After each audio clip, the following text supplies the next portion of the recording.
We already knew that Carolina was tough this year, but now it's reached a whole new level, and it's all thanks to Coach Hubert Davis deciding to press a long and athletic Florida State team.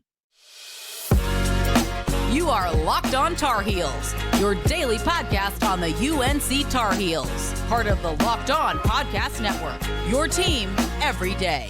Hey there, what's up? Welcome into the Locked On Tar Heels podcast, the only daily North Carolina show out there. I'm your host, Isaac Shade. It's Monday, December 4th, and I want to thank you everydayers for making Locked On Tar Heels your first listen or watch to get your team every day. If you're new to the show or you're just visiting, we're so glad you're here too. If you want to be a bigger part of our community, come join the Locked On Tar Heels Discord where we're talking Carolina all the time. The link is in the show notes. Today's episode is brought to you by LinkedIn. These days, every new potential hire can feel like a high-stakes wager for your small business. That's why LinkedIn Jobs helps you find the right people for your team faster and for free. Post your job right now at linkedin.com/lockedoncollege. Terms and conditions apply. Coming up on the show today, of course, we're recapping Carolina and Florida State. So we're going to have the Four Corners recap. Shady stat of the game. We're going to talk about why RJ Davis is so ridiculous right now. But before we get into those specifics of the game, I want to talk about a whole new level of toughness for Carolina. It was funny because you'll probably recall, if you're an everydayer, that last week ahead of the Tennessee game, we were asking the question together, hey, are the Tar Heels tough enough to play with the Rick Barnes coach Tennessee team? They had shown toughness against Villanova and again against Arkansas, even in the loss to Villanova. They had showed toughness down in Atlantis. And coming into Tennessee was like, okay, but it's a new level for this. Well, not only were they tough enough for Tennessee, they were tougher. Little did we know that the Tar Heels would face a whole new toughness test against Florida State on Saturday. Carolina was down 14 points with 17:25 to go. They weren't shooting well. And the big question is, oh, okay, is this it? They're going to follow up that massive win by just kind of laying an egg to kick off ACC play.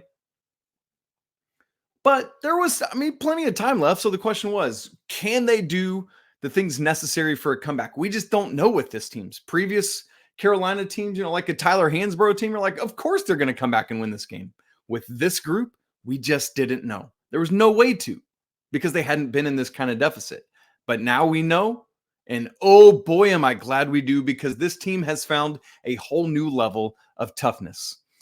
The 22-0 run just itself is going to get the majority of the tension of this win, and for great reason, because that is an insane thing to do. But here's what we got to be aware of. Carolina, even before the 22-0 run, had already shaved off 6 points of that 14-point Florida State lead. In fact, they had it down to 5 at one point. So Carolina was already doing different things. And here's why. It's all because with 15:34 to go on the clock, coming out of the under 16 media timeout, Coach Davis took made the decision at that point, hey, we're going to start pressing. We're going to try to get this thing down. So after the under 16 timeout, Carolina had the ball, but FSU's first possession after that, Carolina starts pressing. They get the steal immediately. It results in some Harrison Ingram free throws.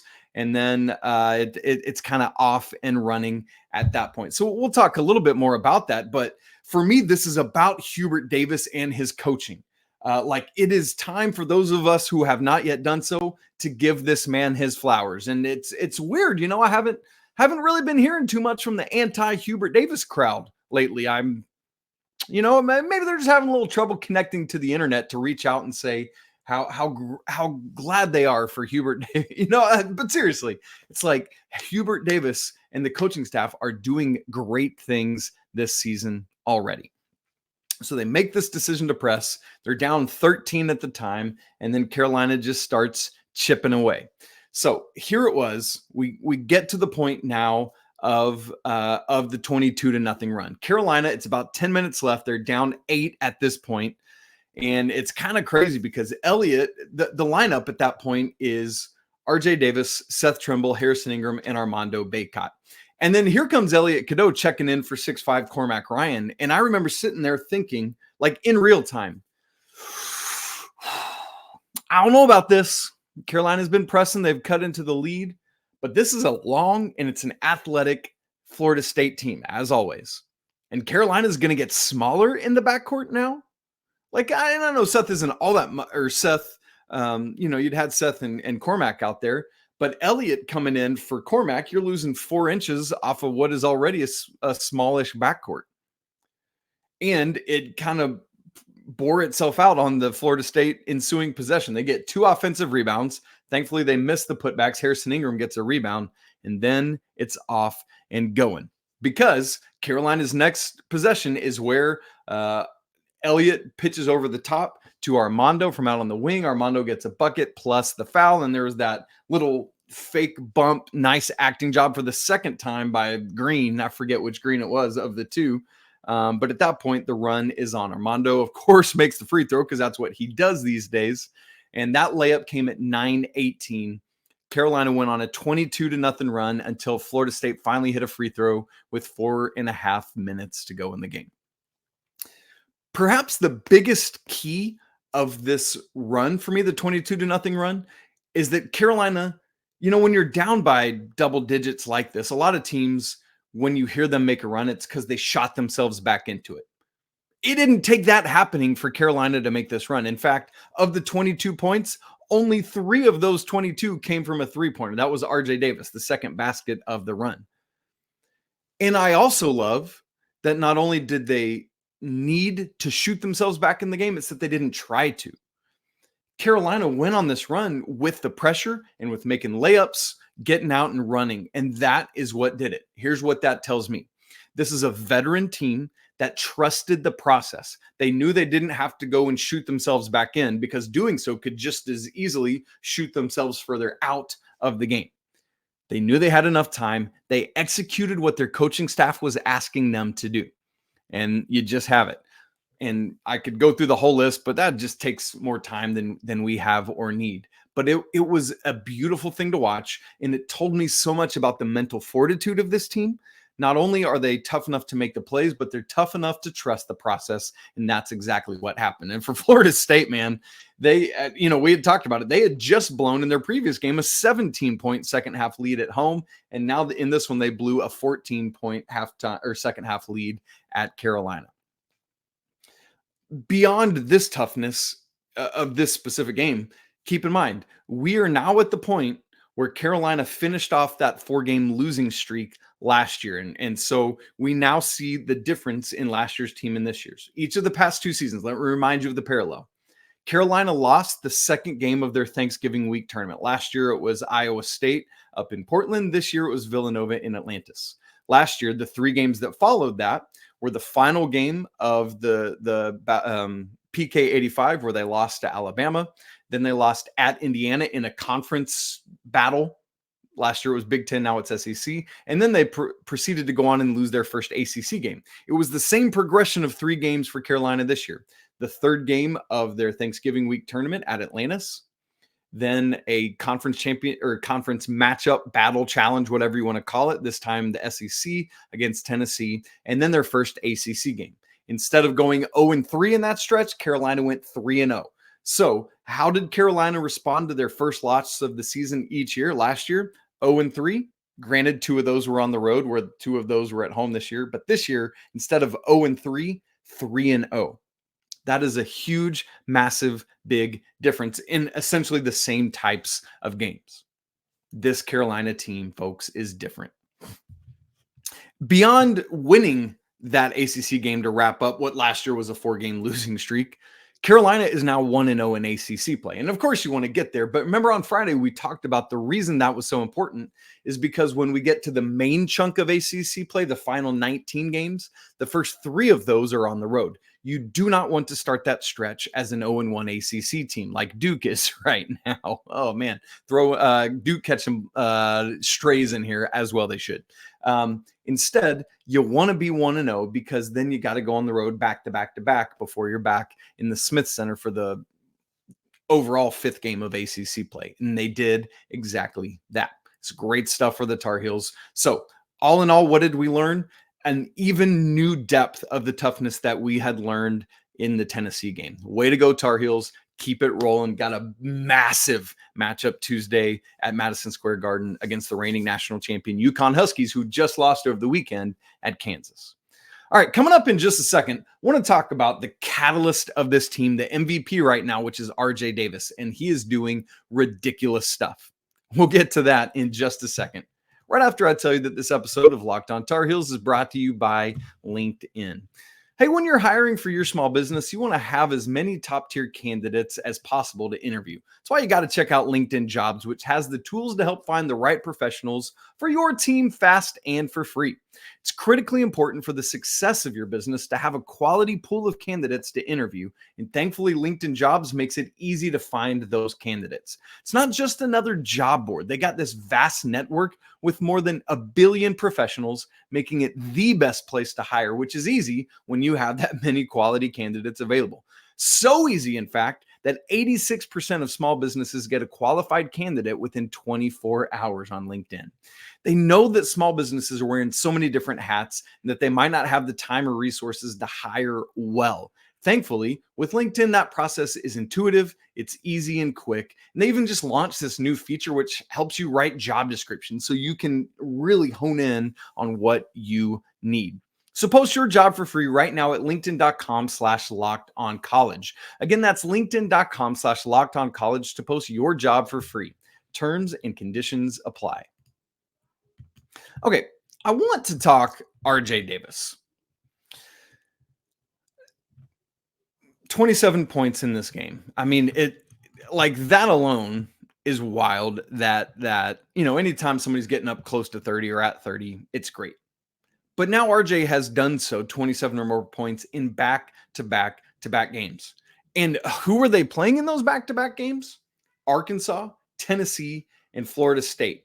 3 teams that are big or tough or athletic or whatever it is that would make it tough for someone of RJ's size to do a lot of great things. But here he is going 27 or more in all 3 of those. This, what RJ is doing is nuts right now. And by the way, he's just the 10th player in Carolina history to score 27 or more 3 games in a row. I want to honor that history, and so I want to read you the names of those on that list with RJ. George Glamick, Lenny Rosenbluth, of course he's on that list, Pete Brennan, Billy Cunningham, Bob Lewis, Charles Scott, Phil Ford, Brad Daugherty, and Joe Forte, the most recent to do it back in 2001. So it's been over 2 decades since someone has done this. And perhaps it's even more impressive when you think of all the names that you didn't hear me just name, right? Like RJ's the 10th to do it, but think of all the Carolina names you didn't just hear me name off that RJ has done that they haven't done. It is wildly impressive to me. And I tweeted about this, like we're, what, eight games into the season now for Carolina, and what RJ is doing is so wild, but you got to remember this. There were 2 teams named in the preseason as All ACC first team and All ACC second team, 5 people on each. And I know that these lists are nothing more than talking points and a way to help identify top projected players and get people talking and discussing and honoring things. But the fact to me that RJ Davis was not only not on the first team, but not on the second team, I declared this at the time and I'll do so again, is frankly ridiculous and an oversight, and I don't know what we're doing, because it's one thing if a player just comes out of right field and blows up and you're like, oh, wow, that's incredible, and no way we could have seen that coming. With RJ, though, you think about all the production he's had while sharing a backcourt with Caleb Love. How much more is he going to have when not sharing a backcourt with Caleb Love? And oh, by the way, having a phenomenal true point guard in Elliot Cadeau beside him. Of course, RJ Davis is going to go off and go nuts. And when you remember things like, oh, last year he did everything he did struggling with his index finger. He doesn't have that this year. It's inexcusable that he was left off this list. Now, I know that ultimately it doesn't matter. And it's really the postseason accolades that matter. And thank goodness, because hopefully they will not get this wrong. But at the time that these preseason teams were released, we talked about it. And I compared RJ to some others on this team, like Syracuse's Judah Mintz, who's playing really well. We didn't really compare him to Tyrese Proctor, who was on, I believe, the first team, if I don't forget. And just go look at his box scores, Mr. Duke point guard, what he's doing. It ain't what RJ's doing, I'll tell you that right now. And beyond all this, it's not even just that RJ should have been on these lists or, assuming he keeps doing what he's doing, will be at the end of the season. RJ shouldn't just be on the list. This man is one of maybe 3 guys early in the season that I would consider as ACC Player of the Year. And none of those 3, by the way, is Duke's Kyle Filipowski, although he'll be in the running for that. The other 2 that are right with RJ right now is Clemson's PJ Hall and Boston College's Quentin Post. I mean, they're doing work. These 3 guys are the only 3 in the conference scoring 20 or more points a game at this point. But as for RJ, not only is he doing that, he leads the conference in free throw percentage, and he's 22nd in assists per game, which would be different if he wasn't playing with a true point guard or Harrison Ingram, who's also a really good distribution, playmaking kind of guy. There's other things that RJ is doing so well as well. We won't even get into advanced metrics, but this dude is going off. I just talked about the importance of Elliot Cadeau for him, but that's 100% true. As Elliot gets more and more and more comfortable and allows RJ to play more and more of the shooting guard, it's just going to make him that much more lethal. And just keep watching that. 2 other things I love that RJ is doing right now is he has become the end of shot clock guy. Last year, so often that was Caleb Love.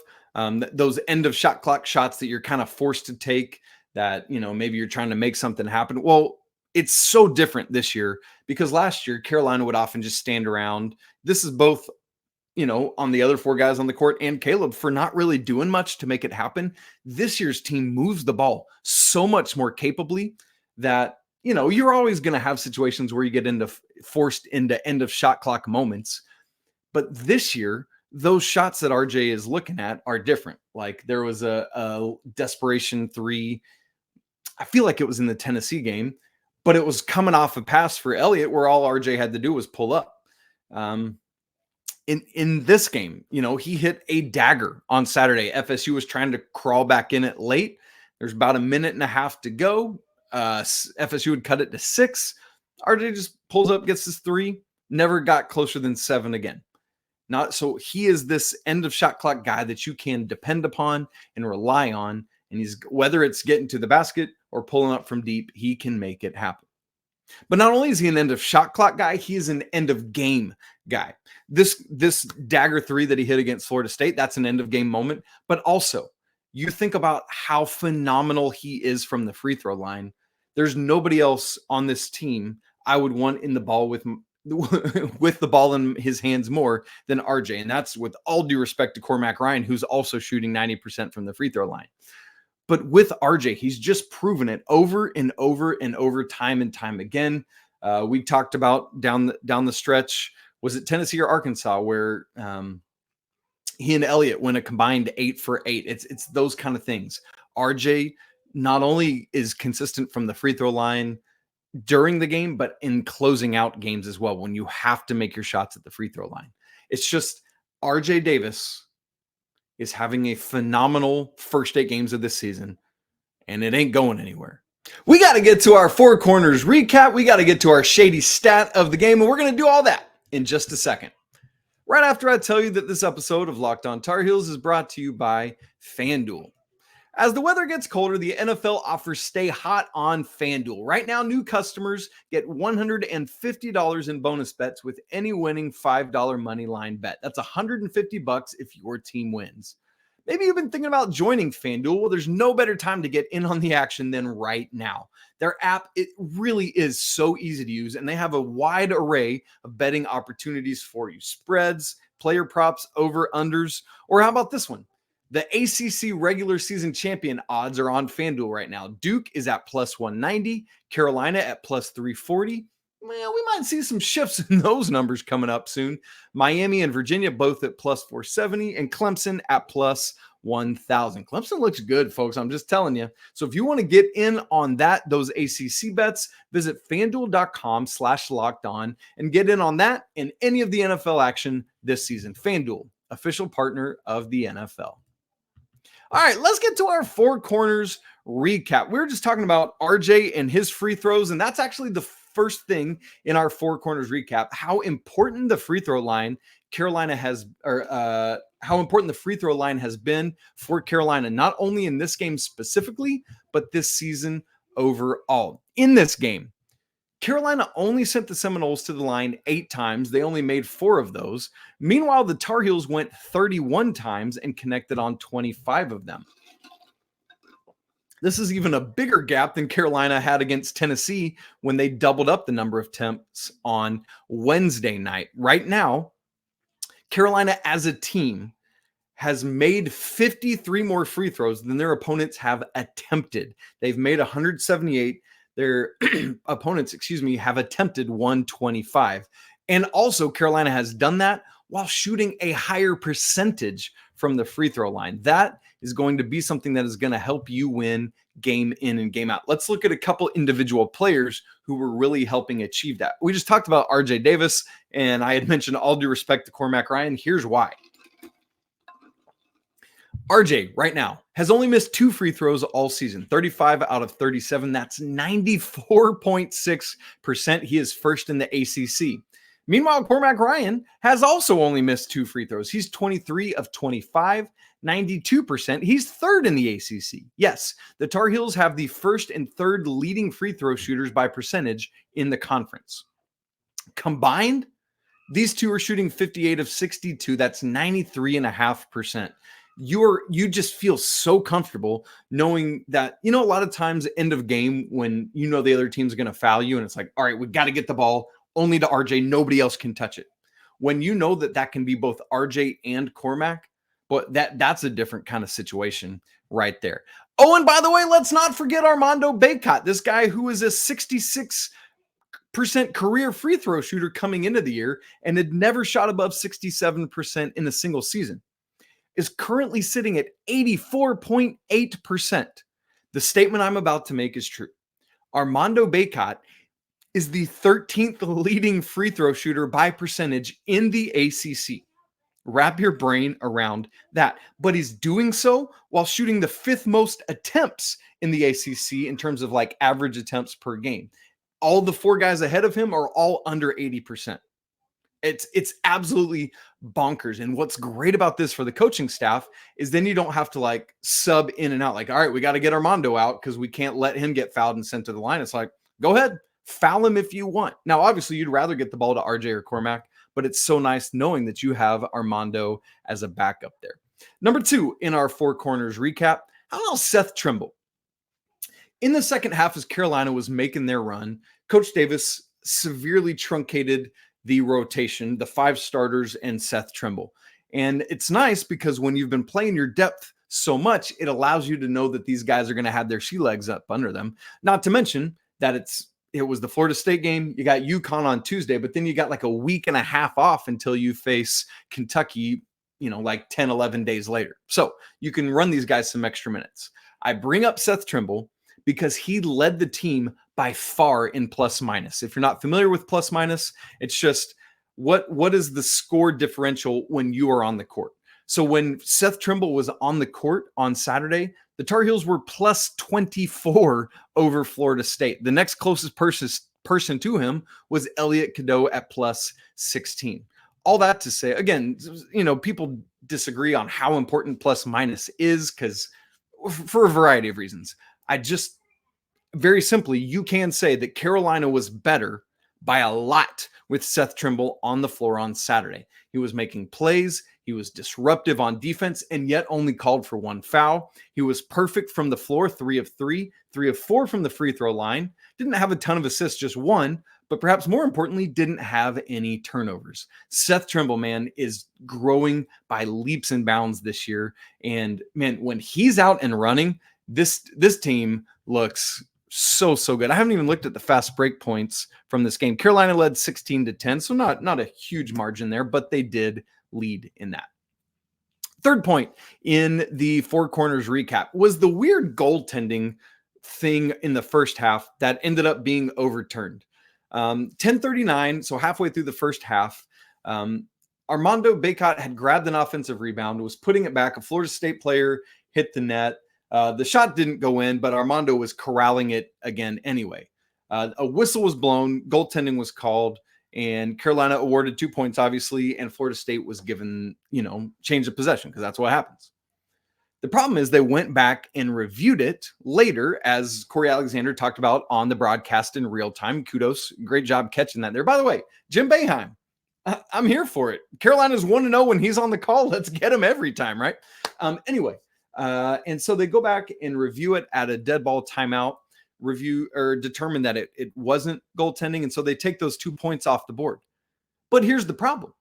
Since you don't stop that in real time, Carolina not only loses those 2 points, but they lose a possession because Armando was gathering possession of the ball as the whistle blew and probably goes right back up, and hopefully he scores that bucket.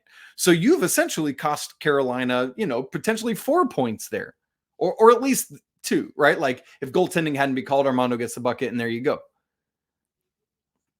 Here's the problem. This is not the fault of the refs. They actually adjudicated this correctly as the rule book says they should. The issue is how the rule is put in place right now. So again, this is not on the referees. This is on the rule book. It's the rule book that needs to be changed. And, I'm fine if you blow the play dead, go review it, determine it's not a goaltend.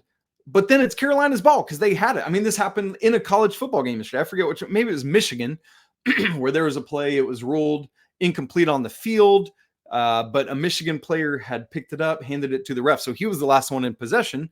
So they changed it to being a fumble. He had possession, so it's their ball. Same kind of thing. If the refs stop play, go to the monitor, review it, and they say, oh, no goaltending, but Armando Bacot has the ball, Carolina ball, out of bounds, let's go. Simple as that. They got to change that rule. That's where I'm at with it. Heck, they didn't even at least change the possession arrow there, make it an issue of alternating possession. They didn't do that. All right, fourth in our Four Corners recap, my biggest critique of Carolina in this game, and you know me, I'm somebody that wants to be, I'm glass half full. I want to be positive and encouraged, but I also want to be fair. And when there is something that I feel should receive some level of critique, I want to come out with that. And here it is. Carolina did a great job of going to Armando Bacot right out of the gate in this game. He had 2 different baskets within like the first minute or so, but then they got away from him. And this is something that often happens in our guard dominated era of basketball at every level. And I get that. But particularly in a game where the rest of that half, Carolina went 2 of 11 from 3, while forgetting that they had Armando Bacot inside, was not great. In fact, I said at halftime, hey, let's watch for Carolina to really make a concerted effort to go into Armando starting the second half. They didn't do that either. I think Florida State got a layup right out of halftime, and then somebody jacked up a 3 in that first possession. I don't even remember who it was now, but Armando didn't even get a look or a paint touch. And it's not to me that I think Armando has to get a shot every possession. It's that he's got to get a touch every possession. You got to play through him, and that helps that inside-outside game that Carolina is going to be able to play this year. So that's my biggest critique, especially as the outside shots aren't falling. All the more so, let Armando go to work, either getting a shot or a foul or passing out to a wide-open shooter. Be committed to getting Armando Bacot the ball all the time. That's my biggest critique from this game. And honestly, what contributed to Carolina falling off down the stretch of the first half and early in the second is they were continuing to attempt threes when they just weren't falling on this day. And so we'll see how that goes going forward, but there you are with that. All right, last thing here, shady stat of the game.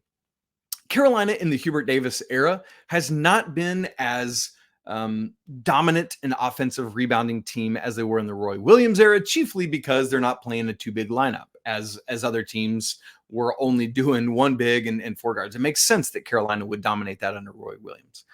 And the numbers percentages of offensive rebounds are still nowhere near that level. Carolina's pretty consistently in the 30% this year. But just in terms of the raw data of it, Carolina has played 8 games. They have secured double-digit offensive rebounds in all 8 of those games. That's really good. Meanwhile, they've only allowed double-digit offensive rebounds 3 times this year, holding 5 of their 8 opponents to single-digit offensive rebounds. All that to say, Carolina is doing a good job on the offensive rebounding glass, while also doing a good job finishing defensive possessions with a defensive rebound. Keep it up, Tar Heels. You love to see it. I already mentioned it, but Duke, they lost on Saturday at Georgia Tech, had lost earlier in the week at Arkansas. It just makes that Saturday all the more happy. For those of you who also love it when Kentucky loses, they lost Saturday at home to UNC Dub. So another North Carolina team doing the Lord's work there.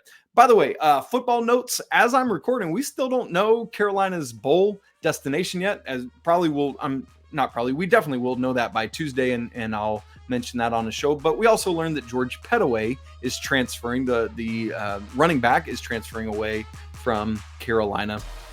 Again, makes sense when everyone knows they're going to be buried behind Omarion Hampton.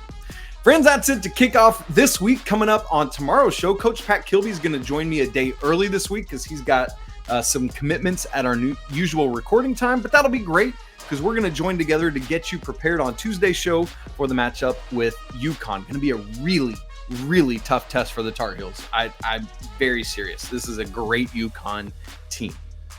All right. Want to remind you to come join our Discord. The link is in the show notes. We'd love to have a conversation with you there. You can also email us, lockedontarheels@gmail.com. Would love for you to subscribe to the show on video and audio. Smash the like button if you're watching, and would love to hear your comments on this game, this victory over Florida State. It's always a great day to be a Tar Heel. Cannot wait to talk to you tomorrow, but until then, peace.